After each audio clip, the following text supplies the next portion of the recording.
So then I said, "Do you still love me?" And then she said, "No, but that's a nice ski mask." Wow.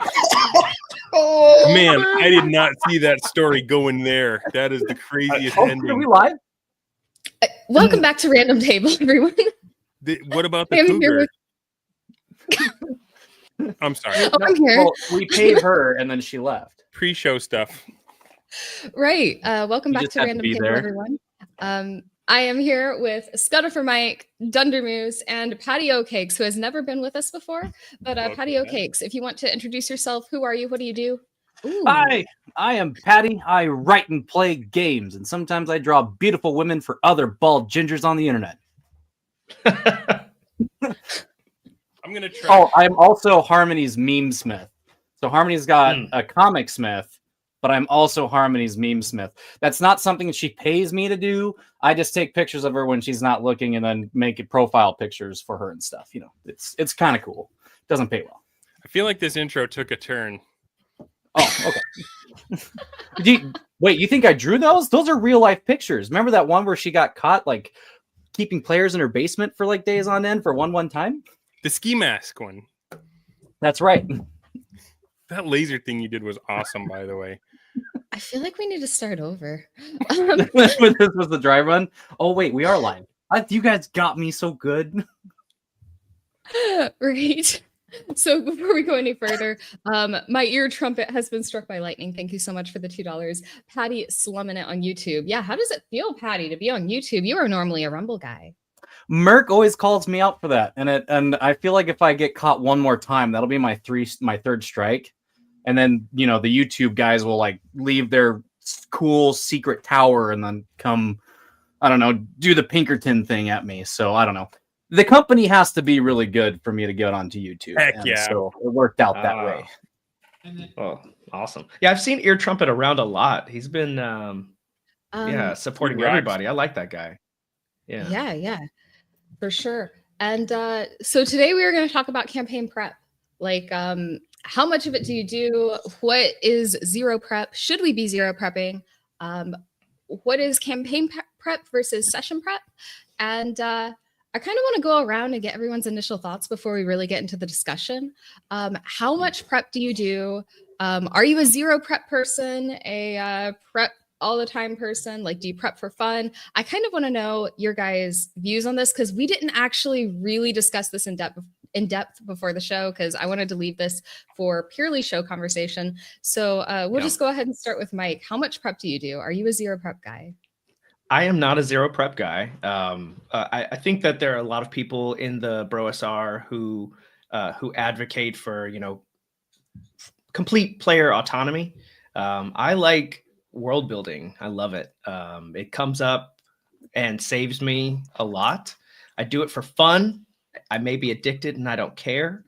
I like it. It's not so much story writing rather than faction write-ups, and I will create extensive amounts of like interest, what it is that they're chasing and what they want, and then I let loose the players, let loose the dogs of war, and see how they interact with those factions. But yeah, I do a lot of world building.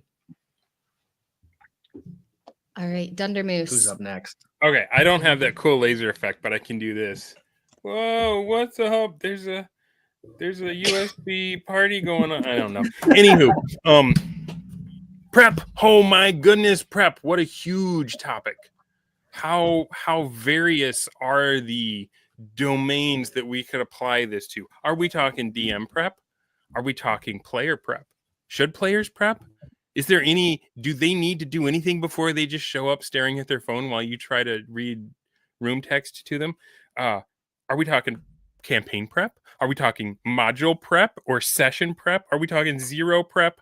Are we prepping for railroads? Are we prepping for Sandbox? There's a lot of types of prep, right? So the way my mind works, starting at the very, very beginning, how do you prep yourself as a DM? And I see that wick. Got him. Oh. All right. the first choice you need to make as a DM to prep yourself is system choice. Am I going to use some published rules? Am I going to use like part of the published rules and then just make up whatever the heck I feel like for the parts I don't like? Or am I going to cobble some Franken rule set together out of a bunch of other ones? And the choice you make at that step will have impacts on all of the prep you do downstream from that. Because let's say you are, and we'll get to this stuff later, but let's say you are a zero prep style DM. You're going to need a system that helps. You're going to need book control. So part of your prep is going to have to be learning the system you chose. You're going to need to know where the tables are that will allow you to roll stuff up as it comes. If you don't want to prepare every single hex around them, or every single. I saw one of the comments on your tweet, Harmony, was you need to prep the beginning, the prep the beginning, prep the middle, and prep the end. And I don't remember who said that. And then leave room for improvisation in the transitions between. Right. So that's one style of prep. You probably don't need a really beefy rule set if you're gonna like really lock down on a railroad like that. But if you're someone who believes in total player autonomy, then your prep has got to be, how do I get my memory banks full and my mind ready to follow the player passion wherever it goes? And that's the school I'm in right now. So sorry that, I just opened the whole can of worms all at once. We have a lot to talk about tonight, y'all. Absolutely. And I'm just kind of trying to get opening statements here from people. Patty, how do you feel about it? Are you a prepper? Ooh. That's the prep, baby. You hit him with the 1-2. You hit him with the 1-2. Crafty, I hope you got to see that. That was for you, buddy. I prep more for playing miniature war games than I do when I sit down to play a role-playing game. So, as a matter of fact, I'm painting minis right now for a 1-page rule game, and I'm going to be building some terrain. And what's funny about that is sometimes I use the terrain and the minis that I paint for my war games in my role-playing games, but Dungeons and Dragons is a war game, so I guess I do prep more than I think I do. I really do think that the best prep you can do is reading your books, and Dunder brought up a really great point about whether or not players should be prepping. Players should be well aware of those rules, as I think Harmony was a big fan of. She was one of the heralds of that school of thought. Who would have thought, reading your books so you could have a shared experience? I feel like you're giving me too much credit here. But no, I think I don't know. They're more often than not, and I say this as somebody who actually makes a hobby out of writing modules, because I think I've seen that even being argued as that's prep because you write modules, and I'm like, well, sometimes my modules that I write are based loosely off of adventures that I've run without any prep. I've never had a problem with coming up with ideas. I've only never had a problem with finding the time to execute those ideas. So perhaps I'm lucky. Right. So I guess I should share my thoughts on this too. I have gone on shows, I've gone on a WIC TV arguing no prep. Say no more. I've gone on WIC TV arguing. That's just I've gone on WIC TV. I love you, WIC. The position of zero prep. But really, I think that zero prep is a skill. And I think it's a skill that most dungeon masters should have. I think you should be able to go to a meetup with friends, and if your friends are sitting around, they say, hey, let's play some D&D. Yeah, we want to play some D&D. Can you run D&D? And I think that is a quote from Crossface, by the way, which that was one of my favorite tweets of all time, is can you run D&D? And if you can run zero prep, I think that's a great thing. Now for campaigns, I absolutely believe in campaign prep, and I sometimes session prep. I sometimes don't. A lot of my prep is downtime activities. But I go back and forth on it. Depends on how I feel. I don't know. Anyway, I want to address some comments from chat real quick. Oh gosh. Fake mustache and a baseball cap. Roll a charisma check at disadvantage. Charisma stealth check at disadvantage. Oof. Oh, where is my fake mustache? Where's that is so disrespectful. I used to have one around here somewhere. And I think Wick's got a really good question. He says, but is this the best practice? Is zero prep best practice for D&D? And I would say absolutely not. You need system mastery. And I think that goes back to like the idea that like if you know the system and you can run the game, you're in a really good position. But what's really great for, I think when we're looking at a player immersion, player engagement, they want to be able to ask a question and for you to have an answer. And if there is no disconnect between who hates these people and who can we use to attack these people for us, and you're like, well, hold on, and you hear some dice clacking and you look at some charts, I think that kind of takes away from an opportunity for immersion, which I love, for role play, which I love. And the players are kind of looking at you like waiting for you to come up with an answer. And then when you give them one, they're like, okay, so this was just made up right now. It feels like he's just, kind of like playing off. It's okay to play off of your players, but they don't need to know that you're playing off of them. They want to feel like they're a part of a world. And so I create those factions. I have those answers ready to go. I have names ready to go. I have their goals ready. So whenever I get asked a question that seems really creative on the player side, I can just say, yeah, those people do exist, and here they are. I think that's absolutely right. I'm kind of iffy on prep because, like I said, sometimes I do a lot of prep, sometimes I do almost none. I believe in a balance. I think sometimes running a game zero prep is good practice.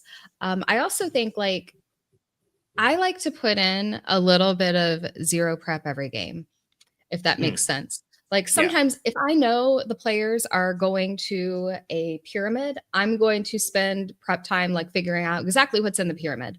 But on the way to the pyramid, I don't know, I'm just going to roll something on the fly because I think it is fun when the players help figure things out together. Like the other day, I rolled 2 red dragon wormlings and somebody asked, "Oh, these guys are here. Like, are they related to the other one we found?"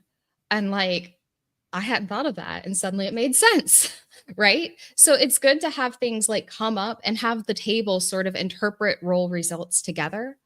But so I really like to put a little bit of zero prep into every game just for that reason. But a lot of times, yeah, I do prep. I think it's good to run dungeons. I think it's good to be able to run zero prep. Does that make sense? Yeah, I think having some zero prep is great. Yeah, especially if you are getting paid to be running games, it's good to have that under your belt and being able to pull it out on the fly. I think the little bit of difference is like when you're playing with specific players. I don't know. I think like you were saying, you could have a balance with it. I already have a really hard time with balance, and that's a lot of the reason why I don't prep for my games. And I'm just glad that I've got a hyperactive imagination. Because if I were to add prepping for my D&D games, I don't think I'd ever play. Do you think that... Do you get paid to be a dungeon master? Who? Me? No. He said if you get paid. Oh, okay. I was like, people pay. No, I forced my wife and children to play with me and test my modules. Yeah, As a matter of fact, we needed a cleric so bad we had another child. So, congratulations. Oh no, that's old news. But thank you.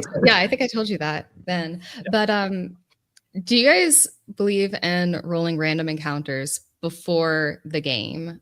Or do you roll them like on the spot during the game? Because that is an aspect of prep. Like every time I post about random encounters on Twitter or anything, I get comments of people saying, well, as long as you do it before the game, then you aren't wasting your players' time. What do you guys think about that? I have a lot to say about this. Okay. I think last episode I was being very quiet. I might be more talkative this time. Oh, good. Please. So there's a lot of prep that goes into a random table. And if you're looking at, let's say you have a 6 mile hex or a 5 mile hex, and you're looking at the different layers and cities that exist there, you know what's going to be on your random encounter table, right? So you want something scary. If you roll, well, I do 2d6 for my random encounters, right? So if you roll a 12 or a 2, it's something really scary that, the players just are not, able to just beat with their swords. Somewhere in the middle, like 5 to 7 or 5 to 8 should be a pretty common encounter, right? That's something that's very highly populated in your hex, something that they probably could deal with, and they can determine they can decide the terms of the interaction. And so I don't prepare the random encounters before. I don't roll them ahead of time, but given the context of what the table is, I know what these factions want. I do roll their reaction randomly at the table, and I roll the encounter randomly at the table, but it's populated and thought out well ahead of time. Okay. Yeah. I'm kind of with you. I think having the table prepared and ready to go, and knowing, like, having the book open to the table you want is great. I do that. I make sure and have my tables up before I'm ready to go. But I also think it's worth it to just roll it on the fly sometimes. And does anyone else have anything to weigh in on this? I think both are fine. I don't know what the real if you're not fast at rolling and interpreting the tables. I don't think there's anything wrong with pre-rolling it and just making yourself a list. For me, the thing about the random table is you are in some sense outsourcing or abdicating your creative control over the world. And so where's the crossover? Where does the juice become worth the squeeze on that? Because we know that DMs burn out, and we know that you're going to be spinning a lot of plates and keeping them from crashing, right? And one of the things that I think you need to be able to do, and this is something I've learned recently, in the last couple of years, I'm no expert by any means, but the DMs that I admire are really keyed into what the players are interested in. And if it's something that fascinates them and lights them up, you need to be able to have the skill set to follow where that leads. So in some senses, like, the prep will take care of itself. The last game I played in, a Thursday night, I was in Trilopulus. We were playing a follow-up session. The earlier session, we had gone up against some ogres, and like the last high-leveled PC got killed, and he had magic armor. And one of the players just wanted to take the armor and sell it for a crap load of gold and XP. But the problem was the player had left a will and had a bunch of henchmen because he was higher level. So the henchmen made sure that armor got buried with the character. And so we still got enough loot for everyone but one to level up. So my wizard was in training. He was in time jail because we were doing 1-to-1, and he wasn't available for the next one. So I had to roll up a new guy. I rolled up an illusionist, kind of skeevy, and we were not the lawful good party we were before. The only guy who knew about the armor was a little on the questionable side of the alignment table. And so the players decided that they adventure that night. They wanted to sneak into town, and they wanted to dig up that grave and get that armor. And so that's what Dorinal was our DM, and that's what he had to be ready for that. So what are you doing to prepare yourself when the players don't want to go back to the dungeon, when the players don't want to go further in the story or the plot that you're doing? Can you give them that experience? I did see a question. If you scroll up a bit, Mr. Max. Yeah, he had a couple good ones. Was it this one? The less proactive your players are. Was that it? That's true, but I was looking at the one where he ends it by saying, "Stop lying to yourself." I want to get everybody's take on that. Yeah. I wanted to bring up his stuff because if the players are asking questions to the GM like that, there's already no immersion. Stop lying to yourself. I think he is referring to Those are emotionally charged words, man. Yeah, really. No, I know Mr. Max. He's a lovely person. I believe he's referring to the 4D role playing that they do. I think I've been told where they don't ask where the players are not allowed to ask the DM questions. I believe I'm not the best person to explain that because I've only had it explained to me like once. But real quick, I'm sorry to interrupt. I'm interrupting myself, you know. My ear trumpet has been struck by lightning again. Thank you so much for the $5. Some zero prep is unavoidable because players will do things you never thought of, which is exactly what Dundermoose was saying, actually. Like digging up a grave of an ex-player character is something that like the DM's not going to prep for. I think I've said something about this on X before. Like if you prepare a dungeon for your players and they pass by a cheese factory and they decide they want to rob the cheese factory instead, congratulations, you're running a cheese factory heist. That's Like, right. That's right. You just kind of got to do it. How do I get rid of this? Yeah, I don't think anybody here would be a proponent of, you know, writing a narrative that the ABC plot that the players had to play through. I mean, it's going to fall apart when you get to A anyway. And so I think we all know, like, at least there needs to be branching options, a spider web of possibilities and locations, points of light that the players can interact with, and, you know, turn the map upside down if they want. But I think that the map, or a conceptualization of the map, should be available to them when they make their choices. And maybe they mean things into existence. Cool. The kind of game that you're playing is going to dictate what kind of prep you need to do. Because I don't know if any of us still play that way, but I used to. I used to do the railroad thing, and I thought that was a better way to play.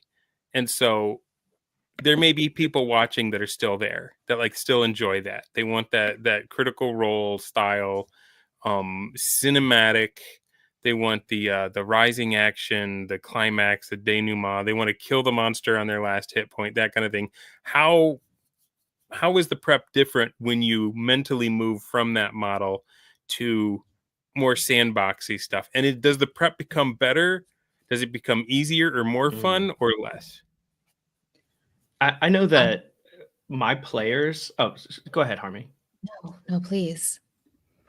I know that my players are the guys that I'm playing with right now. The Shadow Dark team. They are very much story game, Curse of Strahd, Tomb of Annihilation kind of people. They love 5e, and I'm trying to break them of that, and I'm glad I have, because we hit session 5 last night and we lost 50% of the party. They just died. And so if I spend all of my time being like connecting their epic backstory and trying to, you know, weave all of this stuff into the narrative, it's going to feel like a lot of wasted effort. Here's what happened. And I know that hearing about other people's games is really boring, so I'll make it brief. One player had some rot grubs burrowed in his skin at the very end of the last session. So this session was all about rescuing that player. And that player and one other player died last night. And so they never got the cure for the rot grubs. They made a lot of new enemies, and now we have all these new threads to play off of. It's not about backstory. It's about the decisions that the players make in session. And that's the stuff I want to prep off of. Is that what you were going to say, Harmony, or did you have a different take?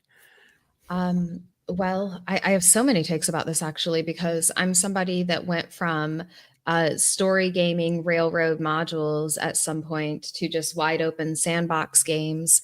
And the prep is incredibly different. When you have sandbox games, if you're using real time, like I do, then, I mean, the prep becomes like trying to figure out what the players are going to do the next week, which a lot of times you're wrong and you just kind of got to make it up. But you're no longer reading the module and preparing ahead, like exactly what they're going to be doing. In fact, you don't know what they're going to be doing anymore. And your prep sort of becomes, okay, I know that this is here. And you sort of like do a wide prep thing where you're looking at different places in the game or different things they could go do. And you're thinking, okay, I know this is here, this is here, this is here. I think that's probably they're going to do one of these things, but you're not looking super in depth to everything until they get there. Then you're like, all right, I might need a couple more things here. And you just sort of make that part up. But it's good to have a general idea of what's in different places so you can like seed the right rumors to people on downtime, things like that. I think somebody in the chat, I believe it was in Dundermoose's chat, Bradford Walker had an amazing point that I want to get to later. And the Czar Bombadil one just above that is also good. Those are both. That's Oh. banger after banger right there. All right. Speaking of banger after banger, Bradford Walker's blog posts are awesome. Click on them, read them. They're so It's off good. to him. He's one of the best bloggers in the space, I believe. It's so good. Yeah, I completely agree with that. Patty, do you have anything? I wanted to chime in a little bit about the railroading, except my new cleric to the party is having a teething scream. So I don't know if you guys can hear her screaming in the background, but I guess she's a bard and not a cleric. As far as like the railroads go, I had it explained to me one time by a writer who wrote for Giant Lands. He has since blocked me, unfortunately. But he once described, it's like, we can have this debate all night about, zero prep or open sandbox or doing the railroad thing. It's like, as far as I'm still concerned, people are still buying tickets to amusement parks and going on roller coaster rides that they've been on 1,000 times. I think a really well-designed roller coaster is one that's worth riding. And so even though it's not necessarily the game that I'll always run, my brother is an excellent dungeon master, and he does a lot of campaign prep and session prep, and I'm, a lot of the times, I'm just happy I'm not the dungeon master that I actually get to play. And I always tell him, it's like, look, dude, if you want to run this dungeon, let's go. Like, I bought a ticket for this ride. Let's hit it. So it works out for some people. I think that's really a good point. Have any of you gone back to like playing a story game recently, like as a player? And had that experience, because like a lot of us have like kind of transitioned more into like the free form, player autonomy thing. But I have been a player very recently, and we had a lot of fun. Like the guy, he's a brand new DM, and he wanted to help out, take some of the weight off of me, and you always need to reward signed on, right? And I signed on as I'm gonna keep my hands and feet inside the cart. We're going to ride this roller coaster and, go for it. It was still super fun. You can still have a blast with those kind of games. I prefer a different style, but it's not the end of the world. Like, it's actually still, you're rolling, math rocks with your friends. It's still fun. I agree. You said that I'm actually about to play in a Curse of Strahd campaign. As a player or as a DM? Yeah, as a player. Okay. I'm about to play 5e Curse of Strahd. Yeah. So for those who do both, can I just ask, what is the prep like for each, and which do you enjoy more? I know for me, like I said, between everything that I do just outside of actually being able to play the game, that if I added prep other than just reading my books and knowing my rules, I wouldn't be able to play the game, because the prep that would need to occur, traditionally speaking. Mike brought up a really great point about, prepping for factions and stuff like that. If I'm not rolling it on a table as far as reaction tables go, or what qualities a faction might have or a particular character have, I usually base how that entity is going to react to what the players are doing off of either the first statement that comes to my mind or how they initially react to it. I think it's really easy to also get addicted to the tables without, just being able to improv in the moment. Mr. Bex Wavin brings up a really good point in here where he says, people go watch movies as well. Should I turn my game into a movie? I'll press play when the players show up, tell them they are this or that character, and then we'll all have a good time. It's actually funny that he says that, because there are some times where I will prep for a one-shot, because I really like running horror games, and typically for players to survive a game that I really like to run, it's kind of a big deal. That's also a reason why I don't have a problem with wheelchairs in games, because typically my players are, one of their characters is going to end up in a wheelchair if something good happened to him. But anyway, so yeah, there are sometimes. What system is that for? Like I used to Mothership run or- a lot of Cthulhu D20, like Yeah, a lot okay. of Cthulhu D20, and I'm saying between first and third levels, if that. There's also, I did run a couple of the Wretched stuff, so there's a little bit of that, and they had some really good pre-generated characters because I think that if you want to have, not all the time, but sometimes a really good one-shot where certain factions need to play off, a pre-generated character will have a backstory that can inform a player how their actions are going to react to one of the standing NPCs in that session. But not it's as spineless as this sound. It's not a one size fits all solution. Oh, So you're Give saying me it an answer and depends. make it with an exclamation point. right. Dunder, to answer your question, I think that when you're thinking about 5e, right, and how to prep for 5.5 or whatever, there are some differences. They're not, all those campaigns are not created equally. So if I was looking at Curse of Strahd, I'm not going to spoil anything because Harmony's going to be a player, but I've prepped played that it. the I've exact played and run it before. Okay, so I've prepped that campaign. I would prep that in the same way that I prep my games now, where I just know the factions in each of the different towns. I know what they want, and then I say, "All right, guys, go be wild, do whatever it is you want." But if you're running something like the Tyranny of Dragons campaign, it's pretty linear. They need to go to this spot, they need to meet this person or grab this thing and then go over to this spot. And so I would never go back to that. If I read that book, I would just change everything in it. I've ran that campaign a couple times and I can't go back to that. It was so challenging to try to redirect and try to make all of the decisions the players made fit into this. It was like trying to put the triangle into a square. It's just not gonna mash. So I would never want to go back to that. I would just completely redo that because you learn all of this stuff and you memorize this story, and it's not fair to the players because they don't know what you've read, right? They don't know what the story's going to be. And so it's really unfair to be like, well, you guys didn't get on the air castle when you were supposed to, so now you lose. It's just like, I don't know. I don't want to go back to that kind of stuff. Yeah, to me, it's the worst. It's the worst kind of stuff to DM because of that tension that it creates. And you see memes about this left and right, where like you see the plugs in the wall, and someone has just like jammed a plug into the drywall beside it, and it's like the adventure, and then the plug in the drywall is the player's choices. And I feel like a starting, like someone who's just kicking off in this hobby, they will grab Curse of Strahd because they feel like, okay, this is going to lay it out for me, and I know what I'm doing, and I can learn this and do it. And I don't know that that's the best on-ramp for a new DM. Like when I look at Curse of Strahd, I think this is a thick book. There is no way that I'm going to keep all of that in my working memory.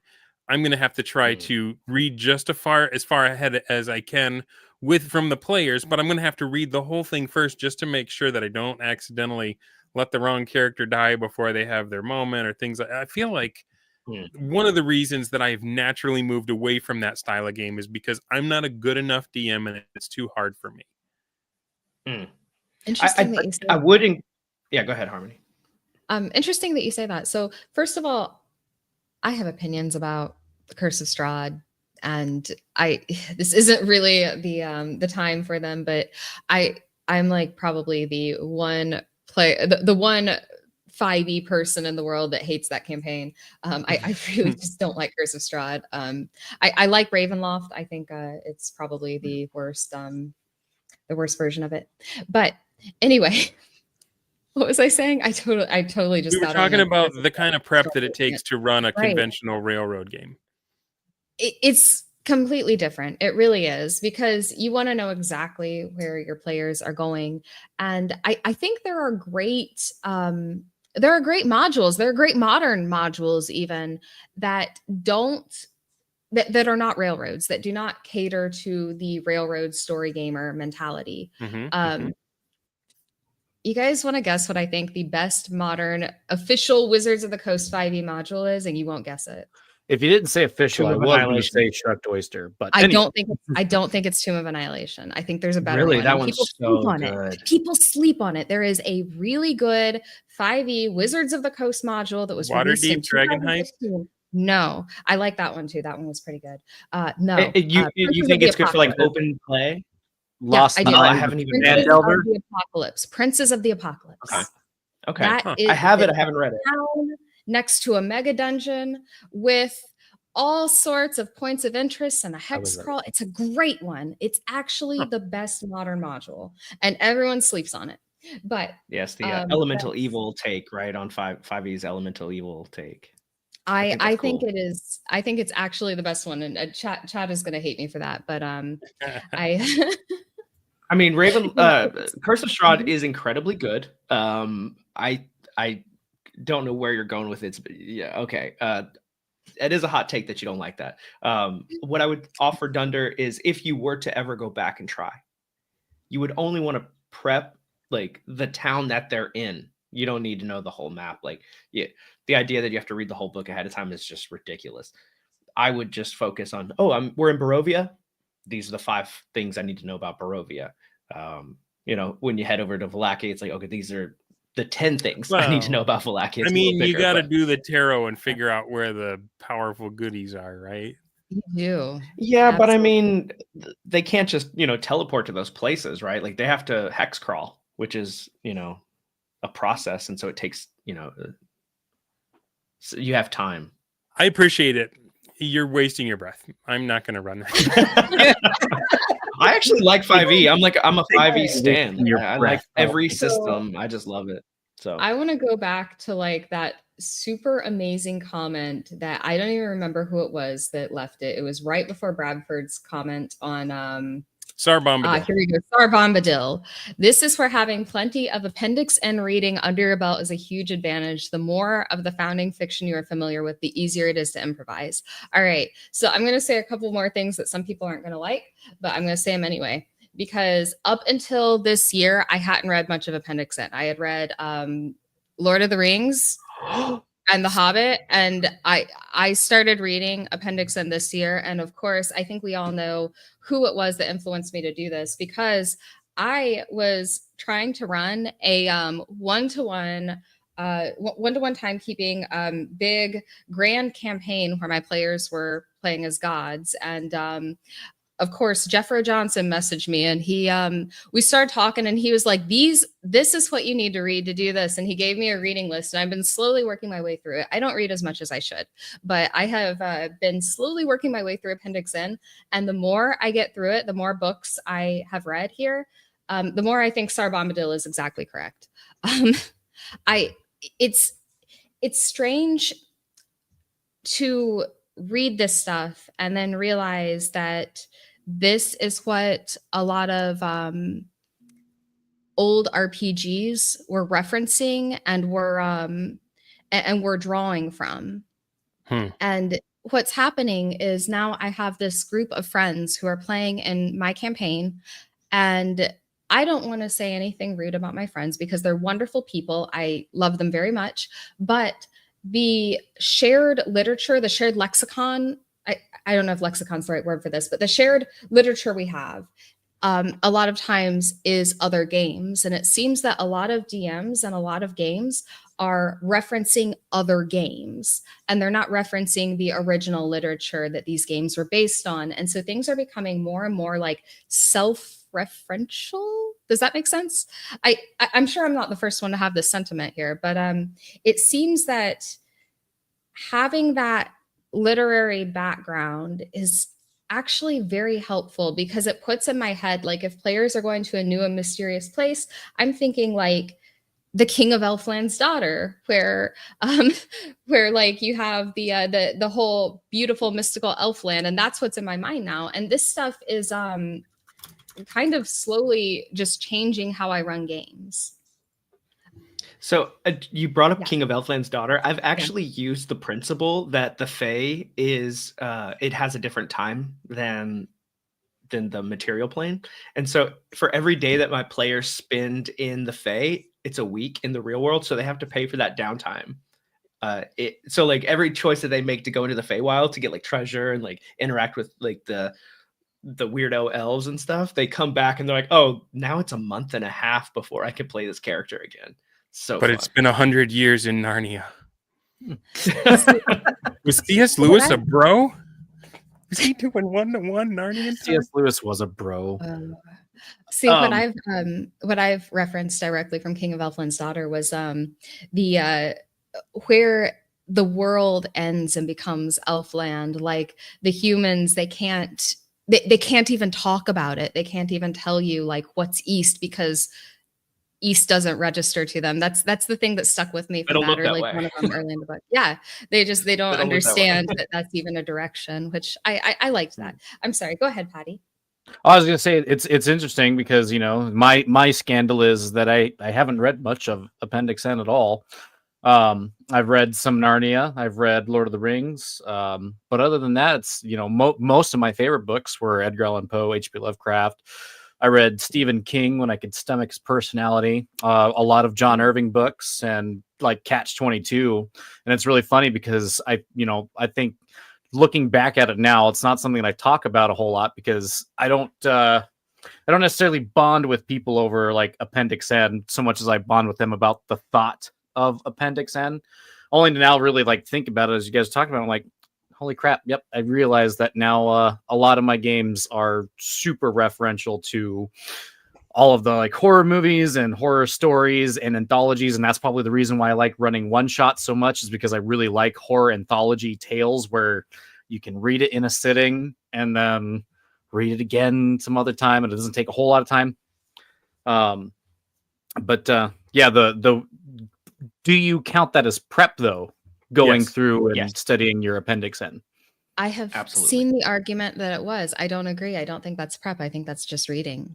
I think it's prep. That's just I mean, if reading Appendix N is prepping, then I mean, what isn't prepping? Like, I don't think that's me. That's who I am. I didn't say you. That was me. I did say I. And even though I'm a ginger and a green sweater, if reading Appendix N is game prep, I started prepping for my campaign when I was 12 years old and started reading The Hobbit. I am the prep master. Yeah. I don't think it's exclusively Gutterfur and I are on the same page on this one. Go ahead, man. Yeah, I don't think it's exclusively Appendix N that you need to be absorbing your information for prep. But the more you have of that, the more likely you are to introduce something to your players that they don't know about, because most people are illiterate and they haven't read those old sci-fi and horror and fantasy novels and short stories, and so you can just pull it whole cloth out of the pages and drop it into the game, and they are going to be like, "You're the greatest writer ever. You make the best stories." Well, I never knew this was possible. You say that, and then look at, again, bringing up Mr. Max. It's like there's also a thing that you need to know as a games master.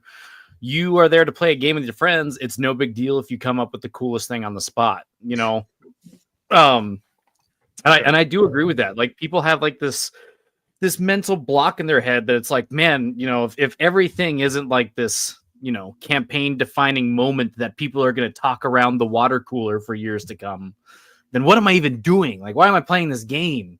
And that's just not the case. Sometimes your character meets a hag in a swamp during camping, and she gives you a bag that's got an angry badger in it, which happened in my last Shadow Dart game. But if you read 3 Hearts, 3 Lions, you know exactly who the hag is and who she is and who she's pretending to be and what she's trying to get and why she has a badger. And you know what a paladin truly is. Yeah. So like if I were to run a horror one shot and I was going to do rats in the walls, right? And my wife, and I don't think my kids know the reference, but my wife would get it. And I'm like, and a black cat comes down the stairs. My wife is going to chuckle. But none of my friends are going to get it. And my kids are going to be like, oh, it's a black cat. Let's not have a PewDiePie moment here. We do have a super chat, Harmony. My ear trumpet has been struck by lightning. Yeah. Thanks for the $2. He says background reading is not game prep. So thank you for that was to Dundermoose. I was going to say what's up? Giving me money. Yeah, I was going to say that makes him right. The $2 I think makes him right. If you guys he's wrong either way. Let me make my case for why I believe it Yeah. should be considered as prep. Okay. It is. And I might have to veer into some controversial takes on things to get there. I'm a circular thinker and I process things out loud. So Wick says you need at least $10 to be right. Hold on, That's before you begin true. though, is this like one of those things where it's like, well, now you know it's prep and you can't go back?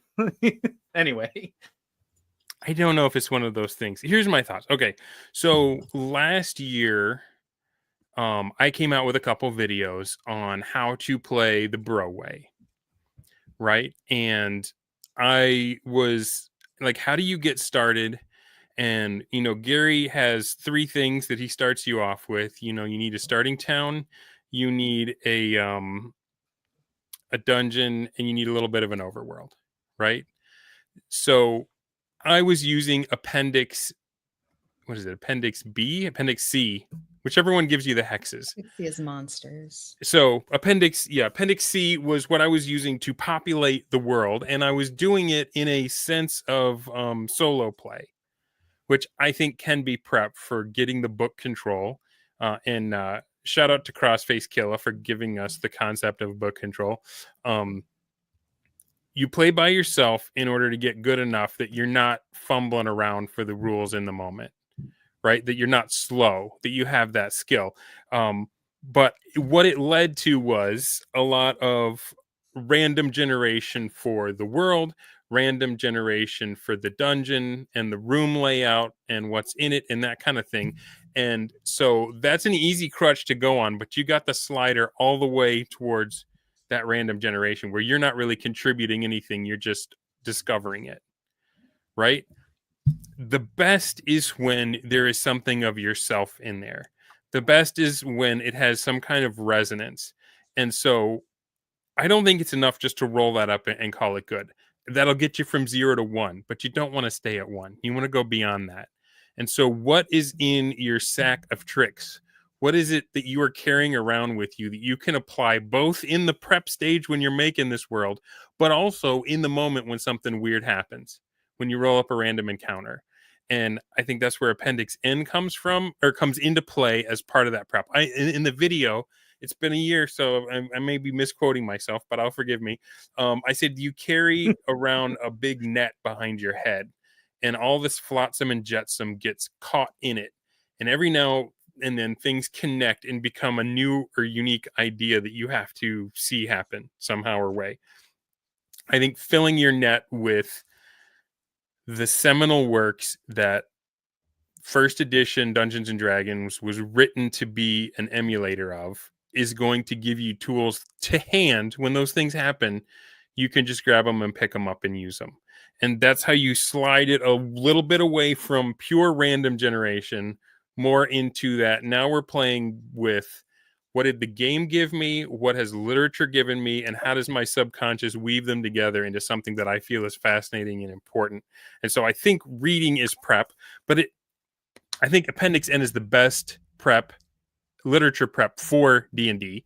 But for me, I'm still on my journey with that. For me, the one that I started with my players, G.I. Joe, like 1980s Saturday morning cartoons came into play. I rolled up a fortress, I rolled up a castle in a swamp, and and it was full of bandits, and I was like, okay, this is Zartan and the Dreadnoks. Right. I had a monk character and he needed someone to train him. And so all of a sudden, Mr. Miyagi's dojo is up on the side of the mountain, and because I rolled up a monk of a high enough level to train him, and he had 2, and I was like, okay, Daniel-san and Johnny-san are his, so like the stuff that you drag around with you will play and will be the thing that's sitting there ready for you to use. And the higher quality that is, the more resonance it will have in your game as you're trying to recreate fantasy. So that's my take on it. I may be wrong, but that's kind of why I look at it as prep. And there was another super chat in there during my horribly long diatribe. Oh, it's all right. It is $10 from Michael Dale. All we have to do is buy our rightness. Well, that $10 makes you absolutely right about that. Yes. Thank you very much. Look at that, Michael. You shut me up. But also, I think I understand what you're saying, but I think this is really more into semantics of what we consider prep and what we don't consider prep. I personally don't consider reading background literature prep necessarily. I think it's just like fun, but then again, I have a lot of fun prepping. I think a lot of your sentiment is echoed by Bradford Walker in the chat. He says, yeah, reading for study and entertainment and analyses are all different modes of reading. I think he's completely correct about that. There is no I reading also for like fun anymore. Nope. Because I'm a part of a book club, and everything I read now is critiqued and analyzed and put up against in a challenge against other people who are writing similar essays.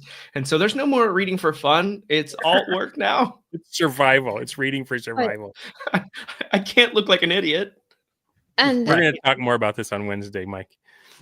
you guys might actually be changing my opinion on this, because I was kind of the opinion that no, reading beforehand is not prep. And I think I got in a Twitter argument with someone. Either I did or I watched somebody do it and laughed. I can't remember. But I know somebody was arguing in, I think, my comments about how reading is prep, yet the bros and I am like kind of zero prep people, but yet we read, and I'm like, that's ridiculous. But can I admit? I to think a being good wrong? movie is prep. I'm not. I don't believe it's only Appendix N. Like, I watched the movie Alien, so I can run Mothership next week. You know, I wanted to get that vibe. I'm watching Starship Troopers tonight, so I can play Mothership next week. You know, I'm like absorbing sci-fi horror Bug's good. slash craziness. You know, so I can make the games, so I can give to the players what's in my head, and I need a lot more in my head because I do have a lot of empty space up there. So I think we also have a couple good arguments in the chat. I think, first of all, Tag had a pretty good comment. Hey guys, let's play a Napoleonic War game, but nobody actually read any history books. Like, so in some cases, yes, you can absolutely argue reading is prep. And of course, Mr. Max is like saying, no, Ginger. Absolutely not. So I appreciate that. But he is right when he says, if you say reading is prep, then that kind of veers into the territory of everything is prep, and the word prep loses all meaning, which that was kind of my original argument on that one. I don't know. I mean, if you're doing it with the intention to absorb material, then yeah, you could apply it to lots of other things like watching movies, but it couldn't be everything. It's like riding your bike is not prep, right? Like, that's ridiculous. You're just taking it too far. It's absorbing fiction and trying to apply it to build a world and fill out some of the empty spaces in your campaign. For sure. Your improv muscles need nutrients. What are you going to feed them? What have you fed them? That's all I'm saying. And that's high why fructose corn syrup. High fructose and potato starch. Patty, what do you think about all this crap? Well, for one, I don't necessarily think it's crap, because I think a lot of people should be way better read. I mean, it's just a form of just being a better person. So if being a better person is prep, then damn it, I'll allow it. No. Yeah. So Mike was saying, like, if you're ingesting this material for the intent of getting ideas, like he said, prepping for his Mothership game by watching Alien, I think I totally understand that. I think I definitely watched way more movies than I've ever read books.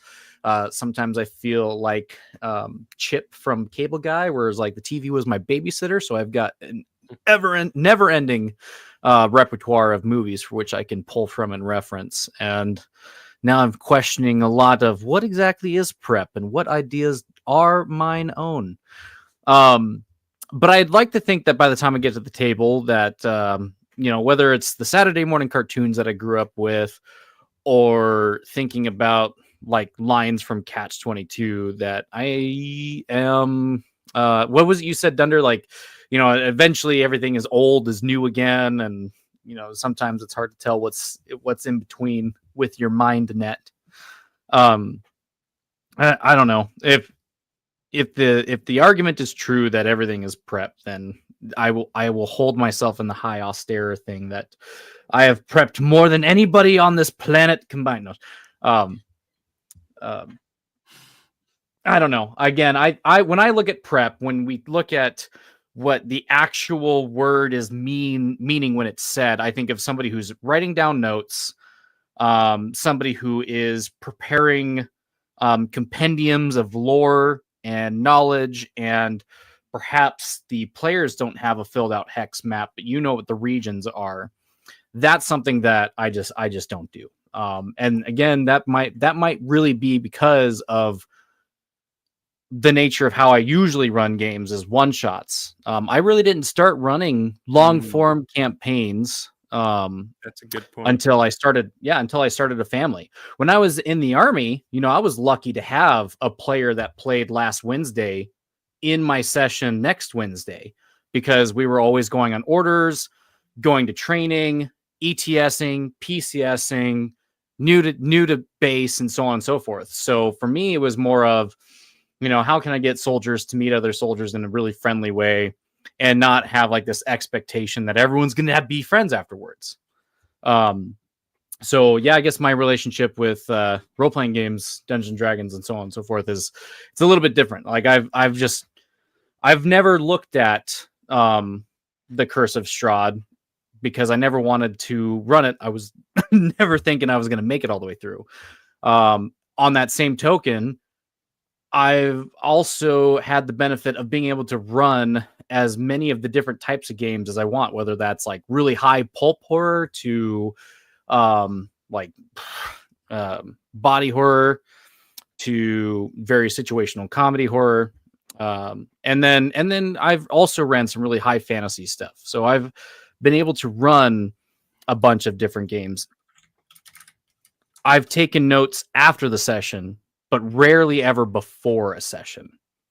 And a lot of that just has to deal with, again, I just got used to dealing with so many different personalities that I wouldn't have had any way to take a guess at what this group of players is going to do next. So I can completely relate to that. And also I think we have a super chat, Dunder.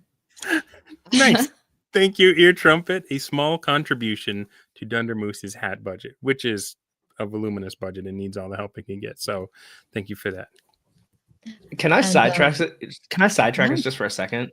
Please. I think it's so cool, Patty, that you did that, like that you were dungeon mastering while in the military, just to like bring new people in. And I think that is it's really cool, first of all, but I envision dungeon masters a lot of ways as like community builders and, doing acts of service, because I bet you were like, well, I don't know if these guys are going to get along. I bet you introduced a lot of new people who are friends now, who maybe didn't even like each other before, didn't know each other before. I bet they're all still friends now.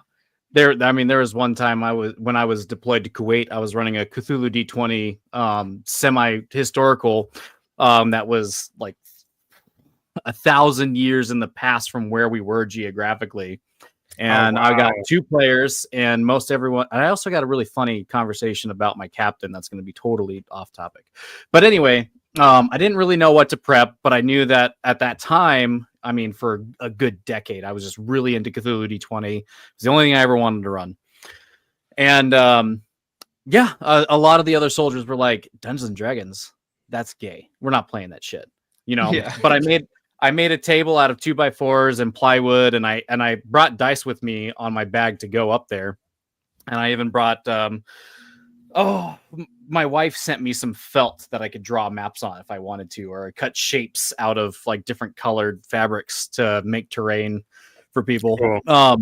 But anyway, we started off and it was me and 2 other players, and then a month later we had 6 players at the table. And people were standing around watching us, and it was like hot seat. So one guy would be like, hey, I got, I got to go run these parts. I got to go run mission.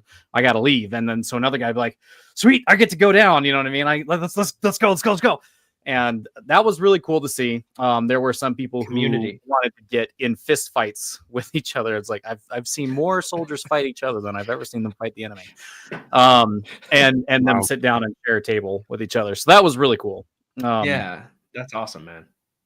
I'm very interested in learning more about this, and Yeah, I think that would make a we'll really talk cool later. video. Yeah, no, dibs. Oh, no. Check on it. I got scooped by Harmony. Nice. Right.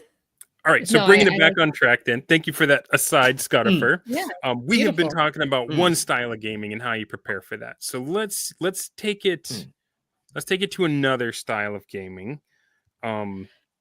I mean, there's one last little tidbit I would say about that kind of module play, where the OSR style of modules, even though they can still be railroady, they are very much more of the type that you can just open them and then scan the page and run it, because everything you need is right there, and that their design aesthetic is such that it's a little closer to no prep, because they don't have you flipping as much. They have, everything in the same two page spread, which that gets us a little closer to the zero prep style.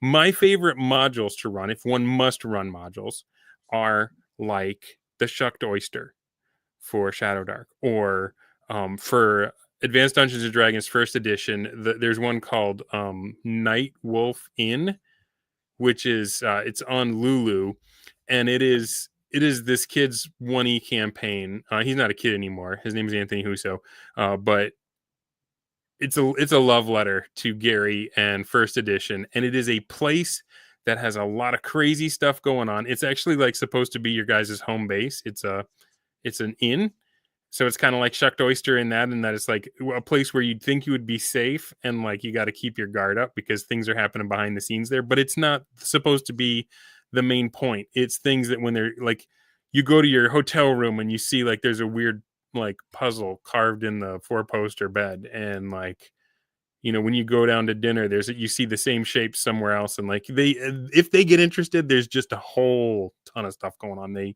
can, but it's not in your face. You brought up Mothership, and the only Mothership I've played was a little trifold brochure called what was it, Epsilon something or other, the yellow one. And that is just a place that your guys can go that has a bunch of weird crap going on. There's nothing time based. It's not like, there was an omen in the sky, and if you don't do such and such by this date, this will happen. No, it's just like, it's a place. You guys are there to drop off some stuff and wait for them to load your ship, and weird stuff starts going down, and what are they going to do? I like that kind of module. I do feel like with those kind of modules, you do need to read the whole thing, because you are learning a place. You're not learning a beginning, middle, and end, but your people can go anywhere, and you need to be able An entire pamphlet? Yes, a pamphlet. Is that an entire pamphlet in one? Yeah. So, what do you got there, Harmony? You're saying the exact same thing that Tag's saying in chat, I think. He says games were better when you had to read the whole thing cover to cover before play. Every book being written to be used at the table inherently makes them shallow. I think it's a good point, actually. I think there's room for both styles when it comes to published modules, though, because there are, like, for example, Curse of Strahd. We keep going back to Curse of Strahd in this group. I feel like it's the elephant in the room. It's like the one everyone holds up, because it is. It's supposed to be sandboxy, right? Yeah. But they start you off by like putting the mists in and putting you on a railroad. So it's like, is it really sandboxy? You can't leave. I don't think it's that sandboxy. I think you can run it sandboxy. I've run it. I've played in it. I know Curse of Strahd very well, but I don't think I would run that one like just encounter by encounter and just read a little bit ahead. First of all, the module is not set up that way. It is the worst laid out module you've ever seen. I promise you, it is. The order and the layout is bad. I'm sorry, I can't talk about Curse of Strahd because I will go into everything I don't like about it. It's impossible to read like a room description, and then you have to like flip back 7 pages to see the map, and you're like, okay, now I got to find the No, it's Mhm. terrible on the Mhm. layout. Yeah. Oh no, it's so, but there are some modules that I would read like cover to cover before I even got to the table. And I think that that's a good thing. And that should probably be expected if you are running a module. I don't think running a module should be like just read a little bit ahead of where you are and prepare that. Like that I think if you do that, then you are going to railroad your players. I think if you read the whole thing and know kind of where they are and what's around, then you are going to be better at allowing them autonomy. And I think that's true with probably most modules. I don't know. I've only run like a handful of them. So I haven't run a module in a couple years now. So yeah, the age of VTTs has absolutely ruined module layout, according to digital dummies. But yeah, I do think that they should be able to write them to be read completely cover to cover before play. I think they should be able to assume literacy of the dungeon master. Assuming literacy. What? What even is the Department I of like Education? the driving and dragons quote. Throw that up there. Let's see what you guys think of I that. don't see him. He's got a This good one? channel, by the way. You guys should all sub. I made a chart on play style and prep. For instance, if you're running a mystery, prep is essential. I feel like that's a Patty question. Maybe, yeah, he probably runs more Isn't Call of mysteries. Cthulhu mostly Man, I'll mysteries? tell you what. So there's one of, I don't know if it's age old adage, but I'm saying it is because I remember this meme from back when I first started exploring the internet. Was that I let my players' paranoid delusions do my prep for me. I'll think of a monster, and then you know what, somebody who does play like Gamma World, I have taken like maps of the local mall and have turned it into a prop for players. When it comes to like running my Cthulhu D20 games, I am a news hound, as Wick might be aware of in the chat. So I read a lot of headlines, and there are a lot of times where I read a headline, and you know, maybe this is one of those things where it's like you read the news, and news is prep because you like to play like weird horror things. So if I read like a murder plot, or like I don't know, like a story that I read years ago resurfaced on X for me, where it's like this lady was stalking this dude after one date and sent him like 1,500,000 texts. I will turn that into a one shot so easy. And it's always like it's you know, if it's a girl, she's definitely trying to lure the dude in or a player in to sacrifice for a great old one. And sometimes, you know, I don't necessarily need to prep for that, because, you know, the end game is, oh, it's an old one. And again, one of the benefits of playing with people who have never played before, you know, as frequently as I've been able to play, is that, you know, the amount of people who have read H.P. Lovecraft and played Dungeons and Dragons with me specifically, that's not a Venn diagram. Those are two separate circles. And so I get to pull out stuff, and it was Ithaquah, and people are like, oh, "What is that?" You know, What's an Ithaquah? yeah. So I get away with a lot of nonsense. How much does an Ithaquah swing for? That's right. If Ithaquah is swinging at you, it's too late. You just run, run for your life. And that's really funny because I think actually John and Vic brought up Ithaquah on their stream earlier.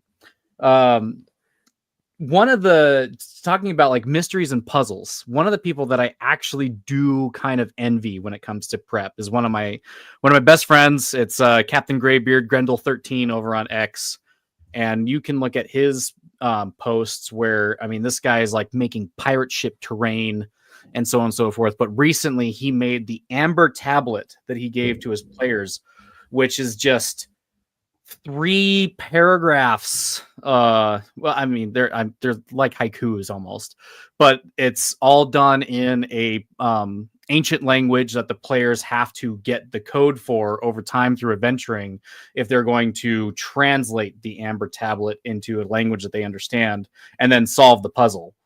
You know what I mean? Like, That's really cool, Prep, because not only did he come up with the language that he has turned into a puzzle, but he also made a physical He had to prop. trap it in tree sap for hundreds of years. Yeah. A So lot of prep. yeah, the guy is extremely smart, very clever. One of my favorite people to talk to.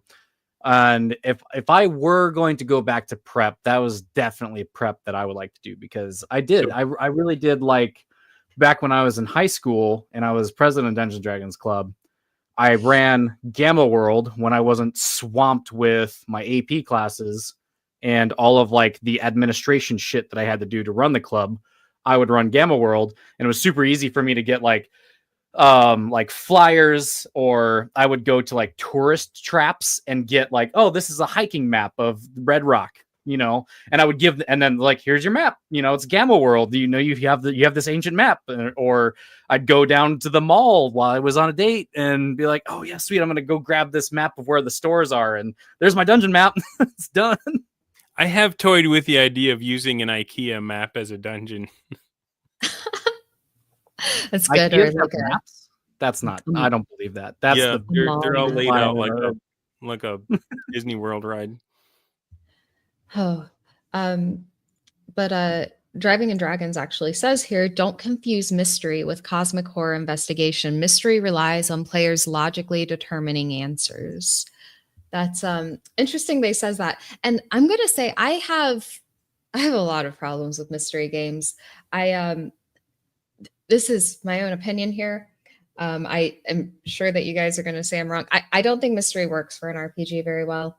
And maybe that's just me saying I'm bad at running mysteries. It could be. But as the central focus for an RPG, I have problems making mystery work. And the reason is it relies on the players being able to solve it. If the players can't solve the mystery, then what do you do? I like them as like diversions and side things, and maybe there's like this big central mystery, but like there's all sorts of other stuff sprinkled in, like there's a serial killer and players don't solve the mystery. It's killed like 3 people. Players don't know who the serial killer is. They can't figure it out, even though you've given them enough clues to, okay, fine, it kills somebody else the next night. But it's hard for me to make it work, because whenever I've tried to make mystery a central focus of my game, my players will like obsess over it and they can't actually like figure it out, and they don't want to go do anything else. They just sit there stumped, and I'm like, it's a locked door. Have any of you played Alice is Missing? It's a mystery game where this girl, she disappeared, and everybody at the table is trying to find out what happened to Alice. And you could play it multiple times, but most people don't, because you're sitting around the table, but you can only interact through text message, and everybody's playing a role in Alice's life, whether it's like her best friend, her, I don't want to give away any spoilers, but the way that game is resolved, it works, but it's a system unto itself. And most RPGs, you can't really twist them to make mysteries work. But if the game is designed to be a mystery and to be solved and played through it by in a certain system, then I think it could. I have almost played Alice is Missing like 3 times, but I've never played it because every time, this has happened on 3 separate occasions, somebody says, I found this cool game called Alice is Missing, but I need someone to run it. Or I need, okay, everybody, we're going to play it on this date. And then right beforehand, they'll say, actually, I just read the game and I don't feel comfortable running this. Every time, 3 times. Yeah. I don't know what's in this game that is scaring away all my should play. But we should play it. I'm down. I'll give it a shot. Right now. Our group, we should do it, and we should stream it. And you know what else? Because it's a silent thing, though. It is silent, so maybe not stream it. But it's. I feel like we should do a whole episode on mystery, because man, the guy to talk to is the guy that couldn't make it tonight. And by the way, thanks, Patty, for jumping in like extreme late notice to the rescue of the show. I didn't prep for this. Yeah, Night Danger by dressing exactly like me. Your moms must shop at the same store. Night Danger is my wife got a made lot of this cool for me. ideas on mystery games and how you run them and stuff. But we do have some more super chats if you want to hit Yeah, 'em. yeah. My ear trumpet says, "Ask Mr. Max how to DM a comedy RPG." I will right after the show, probably. And thank you for the $2. And Mondo Hand says, "Happy Saturday night. Happy Saturday night to you too, Mondo Nope. Hand. Thank you so much for Unfortunately, the $2." Unfortunately, by Wick's rules, he was 1 penny away from being right. So now I I'm having know. the worst Saturday night. Oh, are we But doing he is Wick wrong rules as because it's written? Sunday morning. So That's right. Sunday Sunday morning. Way to look Jennifer at Mike it. lives in your future. Yeah, you know, like I said, again, if all reading is prep, then yes, when I prep for a mystery, it's like every single crime report or news headline that I read. But I don't know, if you want to do like a who done it story, you got to know how, like, who is the target, like who is it that is the who done it, and then if you know what your clues are. The other thing that I do, like, really different from a lot of DMs, is I just don't care for like passive, or not passive. I don't care for active perception checks or active spot checks. Passive is one thing because it's like, okay, well, you're not there to notice like the guy that's hanging out behind the corner. But if you're telling me how you're looking at like a murder scene and you're telling me, oh yeah, I'm picking up the knife in this particular way, or I'm going to stand from this corner of the room because the blood splatters on that corner of the room. I've watched a lot of Dexter. But anyway, I'm not a huge fan of asking for skill checks when it comes to characters investigating. And that kind of goes to what Vic was saying, was that mysteries are really player facing rather than character facing. I have 3 different thoughts on that, Patty. There's 3 different ways to do it, right? Like, one is I'm going to roll an investigation check to solve the mystery, right? Nobody likes that. That's lazy and lame. The other one is I'm going to make you're interrogating this guy. We're going to Black Lodge games it, and we're just going to make uncomfortable eye contact and get intense in the moment, and you're going to have to role play it. And that can be super satisfying if you're one of those chads, but for those of us that are super goofy at it, your character may not do as well as what their stats say they should do because you are a goober. You know what I mean? So then the other way to do that would be what you just described, where you say, okay, my character is going to say this. They're going to, this is what they're looking for. They're getting underneath the, you describe it without being in the moment. And I feel like that's kind of the middle path, but it's not going to be satisfying to the people that really want to go in on the 4D, everything's in character. And it may not be satisfying to the people that just learned the 5e roll and put a bunch of character building into their perception checks and their investigation rolls. So what do you guys think about that? I think that you and Driving and Dragons here are probably right on the money when it comes to mysteries. It's good to select the right system for the game. And a lot of times, like in Call of Cthulhu, I remember whenever I was building characters for Call of Cthulhu, I wasn't building them like, I want to be good at this so I can solve the mystery. I was building them more like, I'm a former movie star. And I'm just, we know the type of player I am. But so I think build in games where you build characters based on background and not necessarily building characters based on like Lego blocks. Like, I want to be good at perception and investigation, but I know this is a mystery and there are no animals in here, so I'm just going to get rid of animal handling or whatever. That's probably not ideal for a mystery. Yeah. But I mean, let's bring this a little bit back to prep. I think that with a mystery, you probably want to prep. You want to know who did it, and you want to know a bunch of the clues that are going to be around. Now, players might actually find clues that you didn't plan for. I'm bad about accidentally starting mysteries. I am like, if I roll something or I drop something in game that I didn't intend to, players will be like, wait, What? whoa, Yeah. where did he get this magic item? Did he grave rob this? Where did he get this? This is a mystery now. And I'm like, oh, okay, I guess I'm running a mystery. So I'm maybe not the best I know person that. to yeah accidentally starting mysteries and having players go on multi-session long investigations that you didn't plan for, and you have to like just come up with clues on the spot and be like, yeah, all right, this is the campaign now. That was a weird aside, I'm sorry. Wick has a great Mhm. question here. He says, on the subject of prep, what amount of prep should players do? It's a good Read the question. rules. If Like, you're a how- wizard, you if you're better a know good what your player. spells do. If you're That's a right. wizard, you better know what your spells do, or don't play a wizard. That's pretty much that's where I'm at. Know what your Yeah. spells do Being and know what your considerate guy player. wants.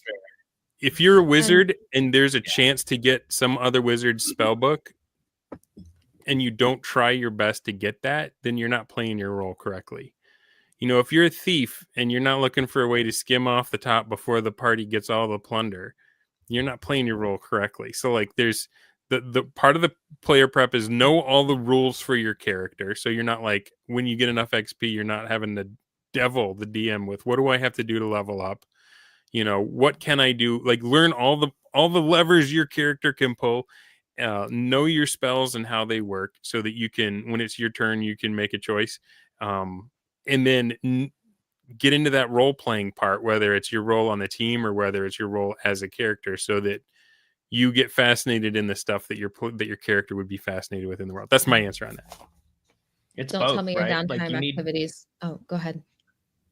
What do you mean? Don't tell your downtime. Well, I wasn't activities? finished. I was going to say, don't tell me your downtime activities 1 minute before the game starts. Oh, Because Yeah. I do have an Resolving answer for that. this too. Yeah, I do have. Go an ahead, answer for Patty. this. I was going to say, again, going back to playing with a lot of first-time players, there are a lot of times where I'm just like, I just want you to show up ready to play. Because again, I've had to play with a lot of people who are learning how to play at that particular time. You know, so know your basic colors, because I will hand out like, oh yeah, here's a D20, it's black. Here's a D10, it's red. Here's that. I used to do that. And you know, if I'm asking for a roll, then I can very easily look at that person and be like, hey, grab the black die and roll that. You know, at that point, it's just be ready to play. Well, what does that mean? Well, you know, have you ever read a choose your own adventure kind of thing? You know, like be ready to ask those type of questions is what I would ask. Or I would say just be you in this fantasy universe that I'm going to be running. And since I run a lot of like modern horror or more realistic horror campaigns, that's really easy for people to get into. Or if I run like Gamma World, you know, sometimes I'll just isekai the people right into like the start of Gamma Terra, where I'm like, look, everything was what it was yesterday, and then all of a sudden you woke up this morning after like a big explosion and you have these mutant powers and you're stronger than you probably were, or smarter or faster or whatever it was. And so that's usually what I've gotten used to, rather than saying, oh yeah, here's Gamma World first book, go ahead and read the rest, you know, all of this tonight, and then I'll see you tomorrow at 7. That's not going to fly for a soldier. No way. Yeah, it's the expectation differential between DM and player is very frustrating for me. I have players who 10 sessions into a campaign have still not read the rule book. They're always showing up late. They, you know, like they're like, what should I do with this spell? And they're reading what it does. And no matter how many times I ask them to stop doing these things, they can do it because they can get away with it, and it's not going to change like the course of the game in the long term. But the dungeon master doesn't really have that liberty in the same way. Is like, oh, I didn't prep anything today, and I didn't read the rules, and I don't know what game we're playing, and I don't know anything about your characters, and I don't know what these monsters are. Like, it just doesn't really. It's imbalanced. I agree. I think so to the subject of player prep, because I think there's some good comments on this, and I do want to weigh in on this one. I expect players to know the rules of the game. Now, I don't, if you're showing up for your first session of a game, if you haven't read the rules, that's fine. I'm not gonna be like, oh, leave. I'll try and remind you of what I can. I'll try and give you like maybe a little tutorial beforehand if you show up early. But I expect if you're in like a year-long campaign, I expect you to know the rules. Oh, for sure. Like you should eventually read the rules. Like I can remind you of things sometimes, and I'm happy to do so, but I'm not going to be able to remember everything to remind you of constantly. It's not my job to remind you what your spells do. It's not my job to remind you that the range of your weapons or whatever like that. I can't do that. And I like this comment. We call them a referee because the players are doing the works and the refs just adjudicate. Ask a football player to come to a game with no prep. Too many theater kids think this is only improv. And I like that because I don't normally use the term referee to describe a dungeon master. I do sometimes. I go between them. Like I don't really differentiate between the two. I did have somebody a while back, I think this was a critical comment of me actually, say that because my players do a lot of the prep and my players write a lot of the setting, that I am not truly a dungeon master. And I'm like thinking, well, I mean, I think that's what the bros have been saying for a long time, that it's referee for that reason. I think it was somebody who's trying to be critical of me that way. But I mean, I kind of agree with them. Like, I don't write most of my setting. My part is stitching like the different parts together, and that's my prep that I do. Is like I say, okay, this is what you're doing, this is what you're doing, how do these things interact? And that is the prep I have to do before games, is to look at what the players are telling me that they want to do and figure out how this stuff intersects and where the convergences are and where the conflict is going to happen. And I would consider that game prep, because sometimes it takes a lot, because I have to like message a bunch of people like all the time, like, what are you doing? What are you doing? And all right, roll this, and and just trying to figure out where this stuff is interacting. But yeah, it is more of a referee role sometimes, for sure. I don't know. Did I just go off on like a long tangent? Are you guys talking shit in the chat about me? The chat is very distracting on the red-green color. Do you like me? Do you like me? You can't even see me, so I don't want to hear about it. We had the same people today. Like, I mean, I'm you, but with hair and no beard. Like, your hair goes up, my hair goes down. Yeah, right. It's a good idea for you guys to wear the same color sweater too. Just rotate Patty upside down, and you. Oh man! All right. Well, so let me try to gather it back in. I mean, this is an amazing show. We've gone a ton of places today. Mm-hmm. We've talked about player prep. We've talked about module prep, railroad prep, sandbox prep. We've talked about system choice, play style choice. I'm interested in some of the ones we haven't talked much about: campaign prep and session prep. The one thing that Night Danger did post about this before he had a coughing fit that was so juicy nobody wanted to hear it was he said campaign prep is greater than session prep. What do you think he means by that? Yes. And how do each of you wrap your head around preparing to start a whole campaign as opposed to just next Thursday night? Campaign prep is figuring out the setting, the map, the setting, like where things are, the type of game you're going to run, the system you're going to run.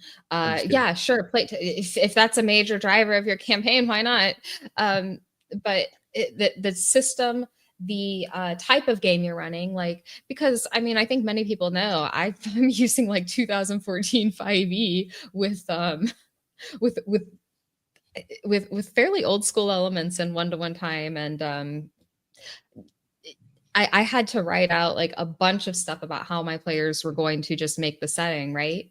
So I think campaign prep is basically priming the players on this is like the type of game this is going to be, and knowing exactly what's where in the setting, and figuring out like exactly the style of game you're running. So can I just ask about the Godstein real quick? How much Oh, no. setting did you develop versus how much did you totally outsource that to your players? What was the Man, 10-20? What was the Pareto on that? you're risking activating me here. Right. I would say at the very beginning, I was like, all right, guys, this is kind of what we're doing. I had them roll gods and figure out exactly like each player is Well, playing you a different prepped the god. God tables, right? Because they had like Yeah, two different yeah, I prepped domains they had tables. to roll up. Yeah. Okay, so that was part of the So prep. they rolled 3 domains, they picked 2, and they made a god out of that. So if you want to read more about this, it is now on my Substack. So Right on. yeah, I would recommend subscribing to that. But so each player made a god, and I knew I wanted them to do that.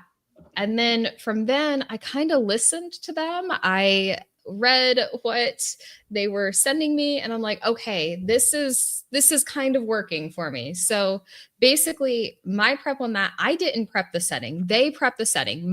What I did was I filled in the gaps where nobody had really thought of things, and where nobody had like really prepped things. I filled in the gaps and I stitched things together. Okay. I had to figure out a way to make their stuff work together. And also I tell them that my role is more of a reality TV show host with us anymore, because my goal in the game, my number one goal, is to cause as much drama as possible. I love that. Jerry Love that. Springer of the gods. You are the Jeff Probst of the gods. I stir them up. My goal is to cause as many problems as I can and as much friction between them as I can. And I do things by I do that by like having events that disproportionately affect some gods over others, good or bad. I do that by making them vote on a council leader each month, and each month that leader will be able to enact a big change in the world, and they'll get some resources to go with that. So they have to vote on that every month. And I do everything I can to make that as dramatic as possible for them. And that is my role. I stitch things together and at the same time cause as much drama as I possibly can. So when you just said that right now, I've got a feeling that a percentage of the audience leaned forward and got fascinated and said, I've never heard of anything like that before. And I've got a feeling there's a percentage of them that said, that sounds terrifying. That is so far outside of the experiences that I've had with what I consider to be the hobby. How do I get there? I don't know if that's the video, if this is the video for that. I would recommend reading my Substack. Maybe I'm gonna have to have you on my show. Dibs, I scoop it. Ha ha ha in your faces. I guess I can never go on any other show again now except Under Moose. But I would recommend reading about that on my Substack. Basically, I took 5e and turned it into a big multiplayer war game. And I actually learned through that. Oh, this is going off. Somebody else talk over me. Someone interrupt me, please, or else I'm going off on a big tangent. I kind of want to see where it goes. I learned through doing this why people say D&D is a war game. Because I thought before that people said D&D is a war game because of the combat and the mass combat, the little combats. And when people argue it, I still see them saying D&D is a war game because, I mean, you have grid combat. That's a war game, but that's not it at all. It's a war game because if you have every player controlling a different faction, then you end up with this above the table war game that gets resolved like through what is happening at the table. It is very, very different than I thought. People as in Mr. Wargaming. I actually don't watch Mr. Wargaming. But thank you, Tag. Real Campaign Prep is hitting the gym and lifting some weights. The bros need to stop being fake wrestlers, even the women's division. I need to lift more weights. Well, I would be offended, except that $10 means that you are absolutely right. And I should hit the gym more. Thank you so much, Tag. Speaking of which, anyway. Everybody check out Scudder for Mike right now. Dude is getting sculpted. I am a heterosexual. I wanted to point it out before the show. You should tell my joke. So I I don't know if you guys can tell, but I did lose 11 pounds since the last random tables that we did. So I was like this last time. So I have lost 11 pounds in 5 weeks. I have been going to the gym. Damn it. He lost 1 more pound than the camera adds, folks. He did it. Beautiful. Wonderful. And we were talking about what campaign prep is, Yes. and I just went off on a huge diatribe about my campaign, and nobody stopped me, so that's on you guys. But Yeah. what about the rest of you guys? What is campaign prep to you? So for my Advanced Dungeons and Dragons game, I started with the concept, and I was pulling from fiction. And so I actually made a video about this a few months back when I started my campaign, but the primary fiction that I was drawing from was heavy metal, the old like late 70s, early 80s cartoon. Fantasy, sci-fi, weird, chainmail bikinis, that kind of stuff.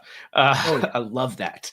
And so I took that idea and then I rolled up a starting hex, and populated each of the different factions. So like, here's my notebook that I feel like everybody should have one of these. This is my Advanced Dungeons and Dragons notebook.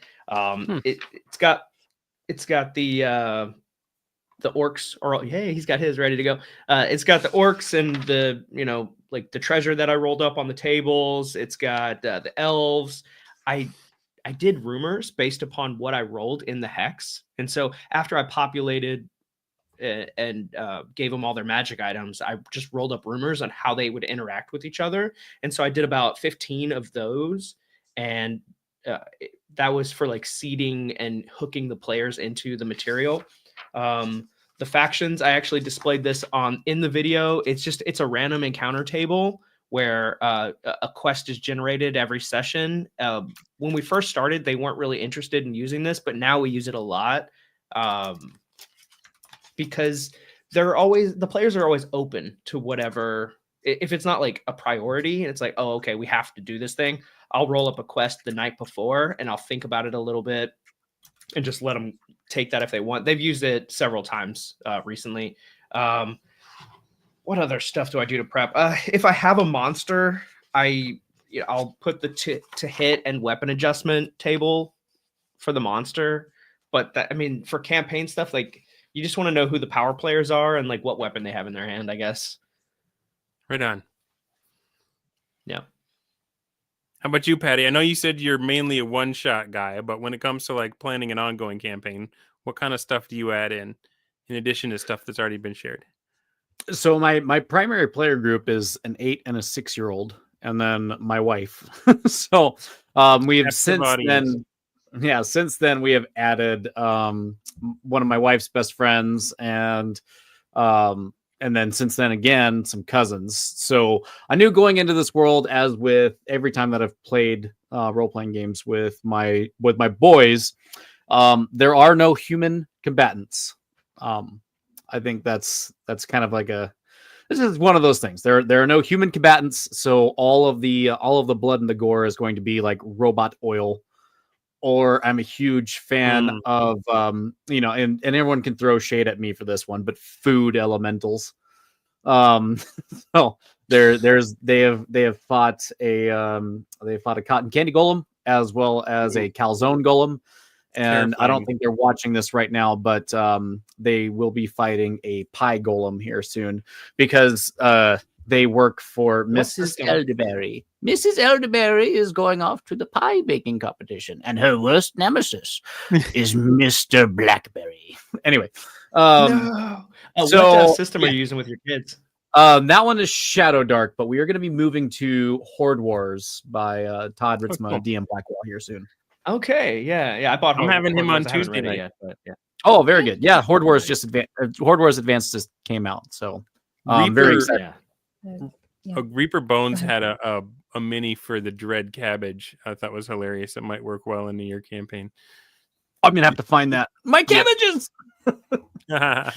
Excellent. I like the idea of food elementals actually because I run for my niece and nephews. So Oh yeah, that's do that. that was like Mhm. my biggest point of prep is like, okay, well, I want them to have like the really cool swords and stuff, and I'm not gonna like pillow fist them, but I know going in that if I roll on encounter tables that there's going to be human combatants. The most human I'm going to get is like orcs. They're not going to fight elves. There's not a lot of elves. They're not going to fight gnomes. Orcs is about as human as they get because they're bipedal and thinking. Um, More often than not, it's like gnolls, goblins, hags are not people, so those are on the table. I love the idea of villains that smell good in a D&D game, right? Like everything usually stinks when you have to fight it. Like you smell the troll or you smell the goblins, but like picture like something wafting fresh baked cookies or bread coming around the corner, and it was like, oh no. Right. It's the Other than bread that, baguette. the really funny thing is, when it comes to prep for them specifically, like we were playing a Gamma World game, and around the time that 1-1 conversation really popped off, I had to start really prepping some like ancient junk tables for Gamma World because in the book that I was using at the time, there's one ancient junk table, Mhm. and my What boys version really of wanted. Gamma World? This is 7th edition, so Okay. it's like 4th edition Dungeons and Dragons, but 7th edition Gamma World, and they wanted to play every day, and so it actually kind of made sense for 1-1 time. So I had to prep in terms of what it was. One son wanted to go and get like all of the computer pieces so he could build robots, and then the other son wanted to go and collect flowers and such for potions and poisons. And so I had to think about the flora and fauna of the world that weren't going to be exact combatants, because it would be like something I would do 20 minutes instead of like reading Lord of the Rings, because we were reading that for a really long time.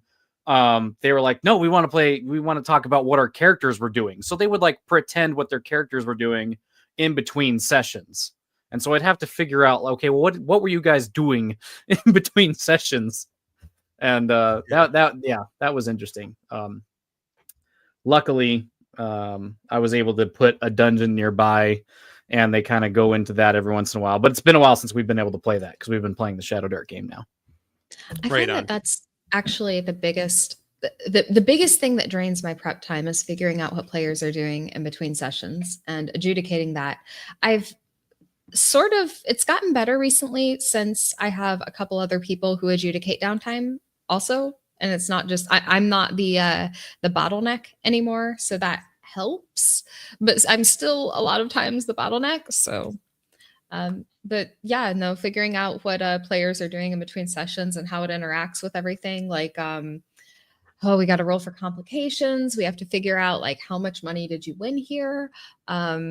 Also, oh no, you've offended somebody terrible because of the complication table, and now I have to work this into the session. Things like that. Also, here's my cat. Hey, kitty. So yeah, I don't really have much to add. I mean, you guys nailed it Mhm. for campaign prep. I'll just maybe share a practical example of what I did for the 1E campaign that I started with some friends at work and church. I read 2 books. Well, I read 1 book and I listened to a short story. We went on vacation. We had a long drive and I listened to it on audiobook. So I read The Face in the Frost by John Bellairs, and I was crushed to learn this week that got included in Appendix N, but Gary had not actually read it. Someone else must have just told him, hey, this is a good book, and so he threw it in there. I thought that's where Hold Portal came from, because there's a wizard that like casts a spell and leans his staff against a door when he's in a hotel, and then nobody can get in the door. But apparently Gary never read it. But that's aside the fact. So there's some crazy stuff going on in that book, and a lot of it's behind the scenes. But there's basically there's 2 wizards that are friends, and one of the friends is being targeted by a bad wizard that he went to college with. Like they went to wizard school together, and they created an artifact together, and nobody can take possession of the artifact while the other lives. Right? So weird stuff's happening in the book. Window panes are frosting over, and when it frosts over, you see a face. on every single window. So creepy stuff. And there's a book that, like, the more the person reads it, the more these things manifest. So I'm like, all of that. I want all of that in my campaign. And then the other thing that I just read, it was a horror anthology, and there was a short story about a guy who was a grave robber.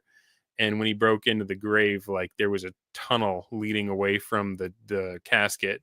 Like, it had already been broken into, and he started going down the tunnel like mad that somebody got his loot, and he found some creatures that dragged him into the dark. And so I wanted that as well.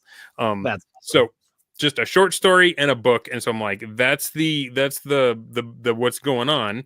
And then I already, I've got 2 videos about how I rolled up a region, and, Appendix C, if you have a chance of habitation, and you'll find both ruins of cities and villages and hamlets and stuff, and the actual things, and you'll find 3 different kinds of castles that may be inhabited, may have a surprise. It looks uninhabited, but there's a surprise monster in it, or all of that stuff. And so I rolled that up. And then the other part of my prep is, once I knew who my characters were, was suggested by the system. I'm running Advanced Dungeons and Dragons First Edition. In that one, if you want to level up, you don't get to just sparkle when you hit enough XP to level up, and you automatically level up. Once you got enough experience, then you got to take your money and your treasure, and you got to go back to town, and you've got to find someone who can train you. And if you find a mentor, it's 1 week plus 1,500 gold pieces if you had the best rating. If you were rated by your DM as you playing your roll the best. If you weren't the best, then it may take 2 weeks or whatever. So it's more expensive when you don't play the way you're supposed to. Yeah. I don't want to get too far in the weeds on that. All that to say is, if I know that I've got a monk, I want to pre-populate a place where the monk can go to train. Right? Yep. So there's going to be a dojo on the mountain in the hex. There's a mountain hex 2 hexes south of the starting town. So why not put Mr. Miyagi up there? You know what I mean? I got a guy who's an illusionist. So I've got one castle that was supposed to just be empty. It looks like it's totally populated because there's a high level illusionist there. Dr. Mindbender, again from G.I. Joe, who's making it look like he has an army and servants and stuff. He's projecting strength that he doesn't have. So once he discovers who that is, now the illusionist will have somebody that they can learn from. So part of it is mechanically, what things do I want to put in place so that I don't have to just tell someone, oh, hey, it's really cool that you rolled that. We don't have many of those, but there's nobody that can train you, So the other part of the campaign prep, in addition to the world, the dungeon, and the starting town, is peppering, and they don't have to all be in town. It can be a little hard to get to them, but where are the mentors? Jeffro in Trollopolis had a town called Burglesburg. And I knew with my thief illusionist, if I was going to get any extra levels of thieves, I was going to have to take a trip to Burglesburg in downtime, that kind of stuff. Burglesburg. That's so good. I love it. Everybody knows immediately what's going on in Burglesburg, right? Right. Oh, imagine naming a town that. Right. Well, I think unless anyone has some final thoughts, I think we are getting ready to wrap up. But let's first of all go around final thoughts, and also, where can the audience find you? We'll start with Patty. Nice. So yeah, final thoughts is it, and I look at this kind of like the way that I look at starting my Rumble channel, which you can find me at Patty's Parlor Games, or you can find me at Patio Cakes, as displayed on your screen here over on X. Don't let prep stop you from doing what you want to do. Right? You're gonna have weeks where you're going to look forward to gaming all week, or perhaps you were looking forward to this all month and you kept on putting off your prep because life gets in the way.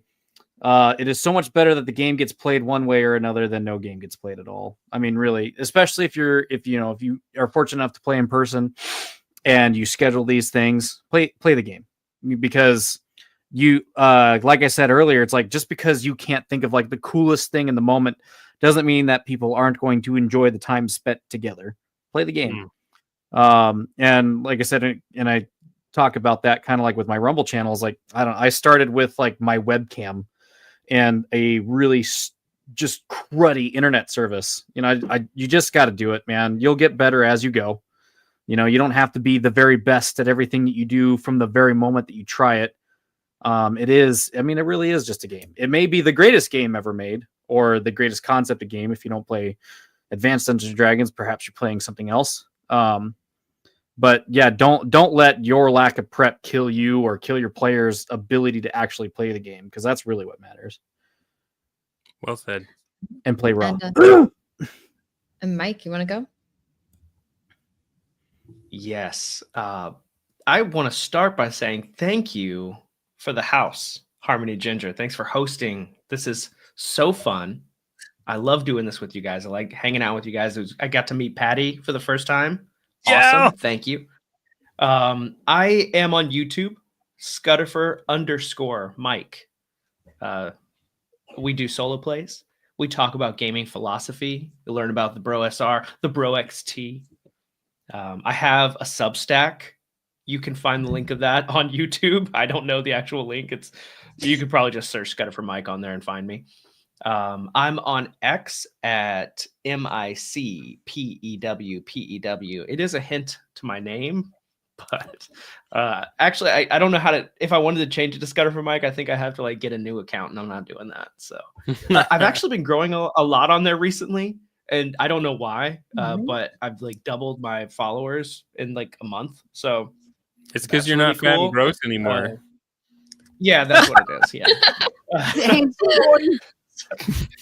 So yeah, follow me on all those things. I'm off of work for 2 weeks, and so I'm pushing. Ooh. I'm going to be pumping out some videos. I am trying to, I'm trying to drive people to my YouTube. I don't care about the subscribers. If you don't want to subscribe and fill up your feed with that, that's okay. But if you like following the story of some scrappy adventurers as they're clearing through Barrow Maze and you want to watch it, follow or just watch the videos. That's all I'm asking. So thanks, guys. This has been super fun. Thank you, Harmony. He's leaving a path of dead dogs through the swamp. Oh, war And dogs. and Dundermoose, you can sign us off. You guys should follow me. I'm Harmony Ginger, Harmony_Ginger on YouTube. I'm planning on doing more YouTube content. I haven't in a few months, but I am planning a return to YouTube, and I am Ginger Blast on Twitter. And I have a Substack now, but just like Mike, I don't know the link to it. So thank you guys so much. My final thoughts, I think campaign prep is really important, but I don't think you need to prep for every session, and your players deserve to see you on your toes. Your players deserve to participate in the abductive reasoning of finding out why things are there. And so I don't value session prep as much as I value campaign prep. And yeah, that's pretty much all I have to say about that. But thanks guys so much for coming. I thoroughly had a wonderful time. Also, this is my cat. What's the cat's name? This is Calypso. She's Ooh, really angry, and she's been giving me a really hard time right now because she is the type of cat that bites whenever you're not petting her. Yeah. So, all right. And Dundermoose, you can sign us off. All right. My name is Dundermoose. You can find me on YouTube and X. There's plenty of moose, but only one Dunder. And you're going to want to subscribe because on Tuesday, I'm having the aforementioned DM Blackwall on the show, and he's going to be talking about Horde Wars Advanced.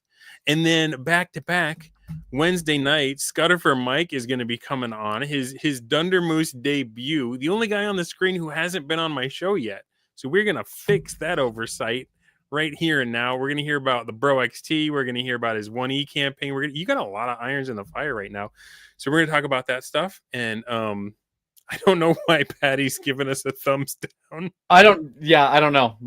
Dude. Sometimes it pops up. I don't know. I didn't do that. That happens to BLG too for some reason. Thank you guys for spending time with us here. I feel like this was a really good episode, but we don't know if you really liked it or not unless you tell us. So please go ahead and click that little thumbs up icon and give Harmony, Patty, Scudderfer, and me some encouragement. And thanks for spending your time with us, and have a great month. We'll do this again next time, and who knows what we'll talk about. Maybe mysteries. If we didn't beat that horse to death tonight already. Who knows? See you next time.